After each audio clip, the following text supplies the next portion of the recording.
Enjoyment and enjoyment I have on this. I know and give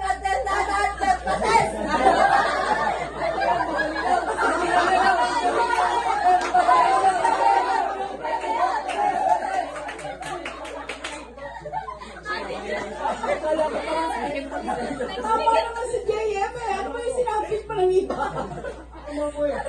Tama si JM dahil pinalasa mo. Nakala ko bigyan ako nag-speaking nito. Ano ba yun? Tama, group 1 again. Group 1.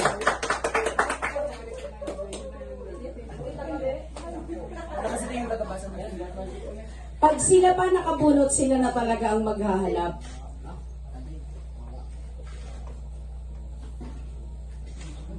Okay, next.